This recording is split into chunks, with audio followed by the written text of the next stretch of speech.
என் தங்கப்பிள்ளையே, எத்தனை தடைகள் வந்தாலும் இன்று இரவுக்குள் இந்த வராகி என்னுடைய வாக்கினை கேட்கின்ற பாக்கியம் உனக்கு கிடைக்கிறது என்றால் அதை வேண்டாம் என்று சொல்லாமல் என்னை தள்ளிவிடாமல் கேட்டுவிடு.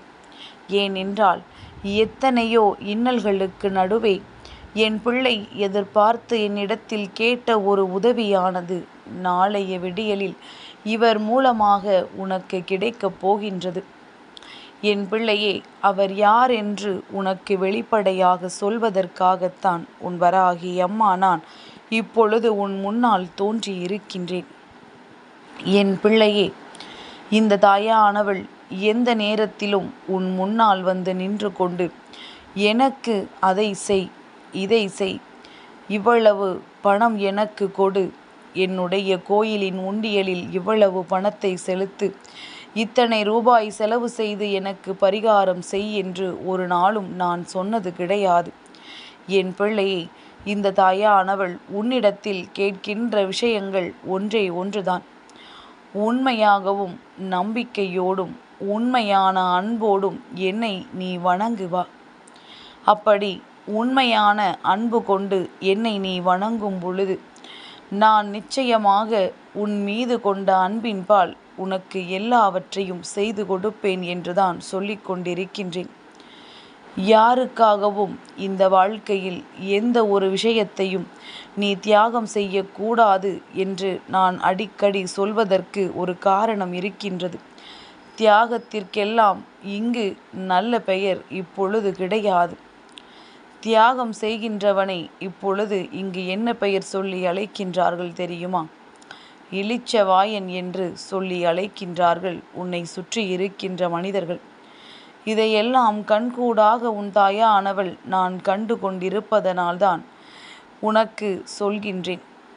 அடுத்தவர்களுக்கு உதவி செய்கின்றேன், அடுத்தவர்களுக்கு தியாகம் செய்து கொடுக்கின்றேன், நான் விட்டு கொடுத்து நிற்கின்றேன் என்று சொல்லி தேவையில்லாமல் நீயாகவே உன்னை இழிவுபடுத்தி கொள்ளாதே. நிச்சயமாக செய்ய வேண்டும். யாருக்கு தெரியுமா? உண்மையிலேயே தேவை இருக்கின்றவர்களுக்கு. இந்த ஒரு விஷயம் உன்னால்தான் அவர்களுக்கு நடக்க வேண்டும். நீ இல்லை என்றால் அவர்களுக்கு வேறு வழியே இல்லை என்று சொல்லும் பொழுது அவர்களுக்கு நீ உதவிகளை செய்ய வேண்டும்.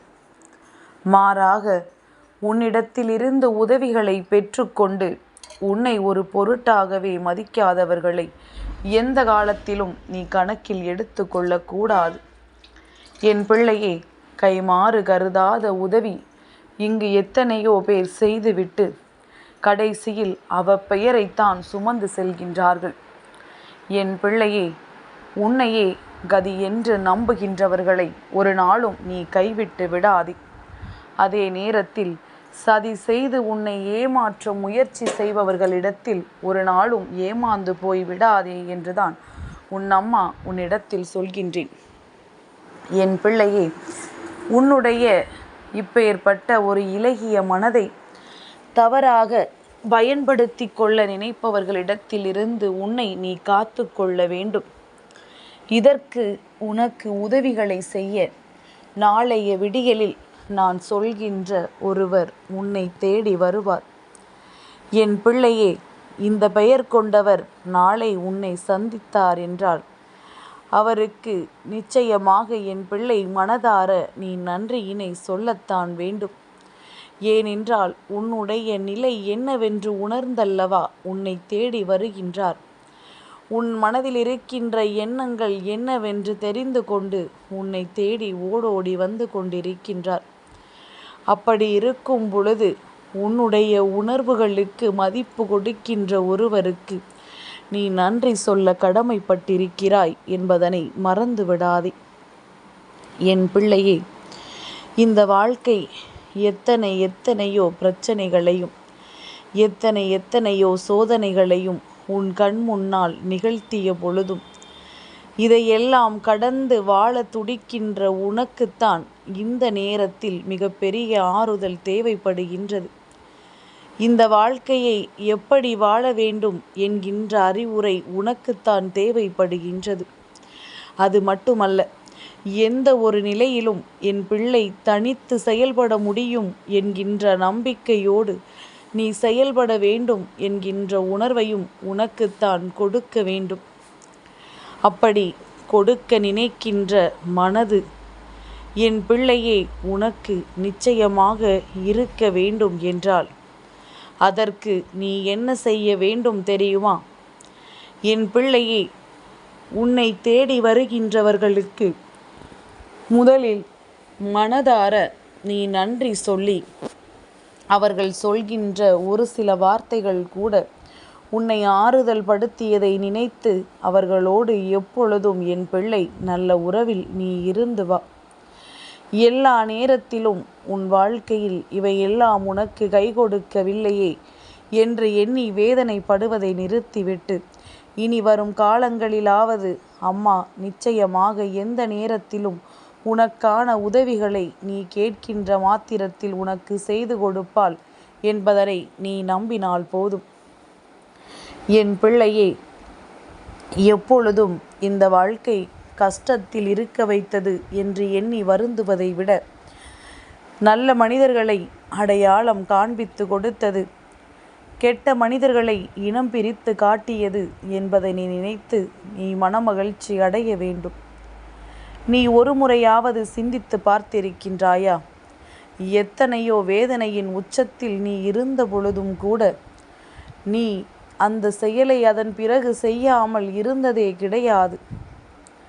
உனக்கு கஷ்டத்தை கொடுத்தாலும் நீ அன்றாடம் செய்கின்ற உன்னுடைய வேலையில் உனக்கு எந்த ஒரு களங்கமும் வராதபடி உனக்கான நல்ல வாய்ப்புகள் உன்னை தேடி வந்து கொண்டுதான் இருக்கின்றது.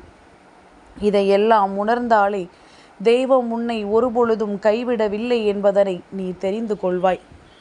என் பிள்ளையே, இவை எல்லாவற்றிற்கும் மேலாக நாளை ஆவணி மாதத்தினுடைய மங்கள செவ்வாய்க்கிழமையினுடைய விடியல், ஆவணி மாதத்தினுடைய செவ்வாய்க்கிழமையின் விடியலில் உன்னை தேடி வருவது யாராக இருக்க முடியும்?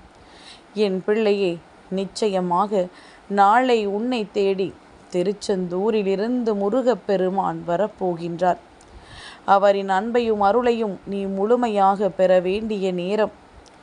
செவ்வாய்க்கிழமையில் முருகப்பெருமானின் பெயர் கொண்டு யாரேனும் உன்னை தேடி வருகிறார்கள் அல்லது முருகப்பெருமானியோடு தொடர்புடைய பெண்களின் பெயரை கொண்டு யாரேனும் உன்னை காண வருகிறார்கள் என்றால் நிச்சயமாக அவர்கள் தெய்வத்தின் ரூபமாக உனக்கு தெய்வங்கள் இருக்கிறார்கள் என்கின்ற நம்பிக்கையை கொடுக்க வந்திருக்கிறார்கள் என்பதனை நீ புரிந்து கொள்ள வேண்டும். என் பிள்ளையே, தெய்வம் நேரடியாக யாருக்கும் காட்சி கொடுப்பதில்லை. யார் வாழ்க்கையிலும் சட்டென்று மாயாஜால வித்தைகள் எல்லாம் காண்பிப்பது கிடையாது. மாறாக இது போன்ற நல்ல நாட்களில் ஏதேனும் ஒரு ரூபத்தில் வந்து நான் உனக்கு இருக்கின்றேன் என்கின்ற நம்பிக்கையை அவர்களுக்கு கொடுப்பார்கள். அப்படித்தான் என் பிள்ளையே, உன்னுடைய வாழ்க்கையிலும் இவர்கள் அந்த நம்பிக்கையை கொடுப்பார்கள். அவர்கள் பேச்சும் உன் மனதை நிச்சயமாக ஆறுதல் படுத்தும். அவர்கள் சொல்கின்ற வார்த்தைகள் உன் மனதை அமைதிப்படுத்தும்.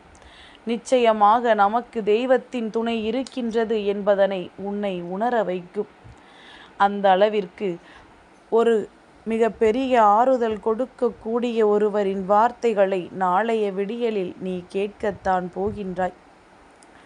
முருகன், சரவணன், வேலன், வடிவேலன், வெற்றி, வேல், முருகா, கந்தா, இதுபோன்று அவரின் பெயர் கொண்ட ஏதேனும் ஒரு பெயர்களை கொண்டவர்கள், அதே நேரத்தில் வள்ளி, தெய்வானை, பார்வதி தேவி என்று இதுபோன்று ஏதேனும் தெய்வங்களோடு தொடர்புடைய பெயர்களை கொண்டவர்களாயினும் உன்னை தேடி வருகிறார்கள் என்றால் நிச்சயமாக என் குழந்தை, இவர் முருகப்பெருமான் என்பதனை புரிந்து கொண்டு நிச்சயமாக உன் மனதில் இருக்கின்ற பல குழப்பங்களுக்கு தெளிவினை கொடுத்து நீ வாழ்க்கையில் கேட்ட பல தீர்வுகளை உனக்கு கொடுப்பதற்காக அவர் வந்திருக்கின்றார் என்பதனை நீ புரிந்து கொண்டாலே போதும். இனி இந்த வாழ்க்கையில் உனக்கு எப்பொழுதுமே வெற்றி மட்டுமே. என் தங்கப்பிள்ளைக்கு இந்த வராகி அம்மாவினுடைய ஆசீர்வாதங்கள் எப்பொழுதும் உண்டு.